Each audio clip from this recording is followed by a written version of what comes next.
Welcome to today's Explainer.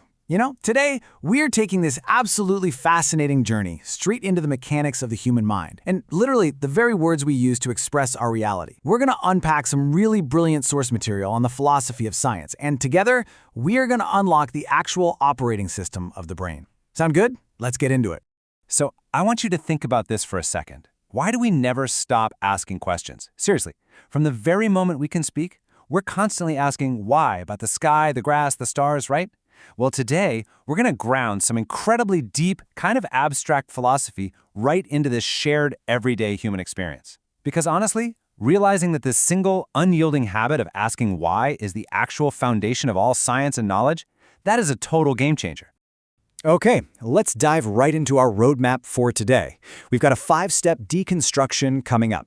Number 1, minutia, or the truth seeker. 2, the evolution of curiosity. 3, reason as an engine. 4, language as a tool of thought. And finally, number 5, we're exploring if language actually shapes thought. All right, starting off with Section 1, the truth seeker, humanity and science.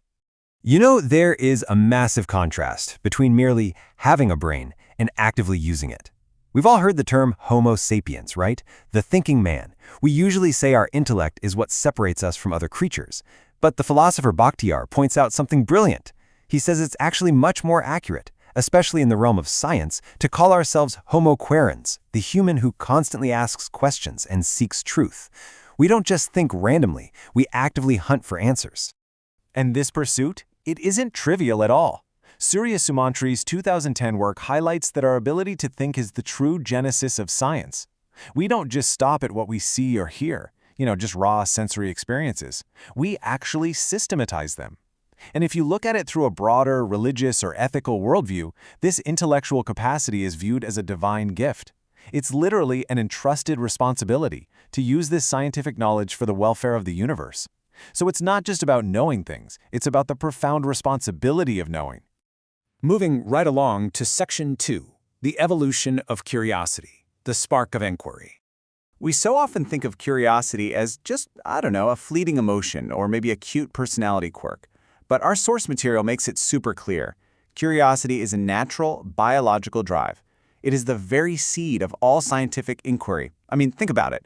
It is the exact same underlying mechanism whether a toddler is asking why a magnet sticks to the fridge or a massive team of physicists is running complex research at a particle accelerator. It's just our natural human instinct to confront the unknown. And the fascinating thing is, this curiosity evolves in distinct stages. Guy outlined this back in 1999. First up, you have knowing that, which is basically just recognizing a fact. Second, knowing why, understanding the cause and effect behind it. And finally, knowing how, which is actually applying that knowledge. Now, if you are learning a language, or hey, if you're teaching one, connect this directly to your work. It's never just about knowing that a certain vocabulary word exists. It's knowing why the grammar rules work the way they do, and ultimately knowing how to apply all of it in real, dynamic, everyday communication. Okay, let's jump to Section 3. Reason as an engine. Processing knowledge. So Verhaak and Imma made this argument in 1989 that fundamentally changes how we view the brain. Reason isn't just some hard drive passively storing files and data. No way. It is an active, roaring factory. Whenever sensory data comes in, your reason immediately gets to work. It organizes, classifies, and interprets those raw experiences. You are constantly constructing your reality through active reasoning. So, the absolutely crucial point here is that reason plays 3 very distinct philosophical roles to turn all that raw data into actual science. First, you have the ontological step. That's where you form the concept. Like, what even is this thing? Second, the epistemological step, you test its truth. Is this real? Is my logic sound here? And third, the axiological step, where you weigh its benefits. What is the actual value of this knowledge? Every single piece of scientific knowledge goes through this incredible 3-part assembly line right in your mind. All right, Section 4, tool of thought, the role of language. This right here illustrates the true weight of words. As Surya Sumantra notes, language is a pillar of scientific thought. It literally stands right up there alongside logic and mathematics.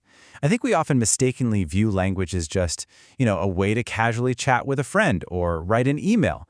But actually, scratch that, it's way more than that. It is the fundamental scaffolding required for any complex logical thought to even take place.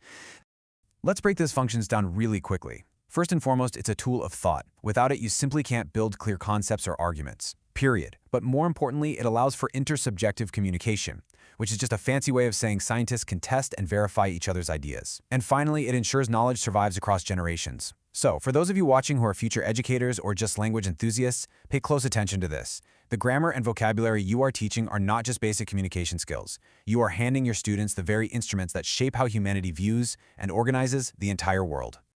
And that brings us to our final section, number 5. Language and thought. Does it shape reality? Enter the Sapir-Whorf hypothesis, also known as the theory of linguistic relativity. This theory suggests that the structure of your native language inherently influences how you actually think and perceive reality itself. Now, to be fair, this theory has sparked massive debates in modern linguistics, but regardless of where you stand on it, it presents a dramatic and just incredibly compelling idea. The idea that the grammar and vocabulary you use might actually act as a lens, literally filtering and coloring how you solve mysteries and perceive the world around you. To put that into perspective, think about the structural differences between a language like Indonesian, which relies heavily on context and lacks strict verb tenses, versus English, which rigidly locks actions into past, present, and future timelines. I want you to critically analyze this for a second. Could the strict timelines required by English grammar actually change a speaker's mindset about time itself compared to an Indonesian speaker? Understanding these deeply embedded differences is absolutely critical for figuring out how students acquire a second language. Because you aren't just translating words, right? You are navigating entirely different frameworks of reality. So I want to leave a final question echoing in your mind as we wrap up. How will this deep understanding change the way you teach or learn language in the future? Because when you step into a classroom, you are not just an instructor of syntax. You are unlocking a student's homo querens, their inner truth seeker. You are handing their active reasoning engine the ultimate tool of thought.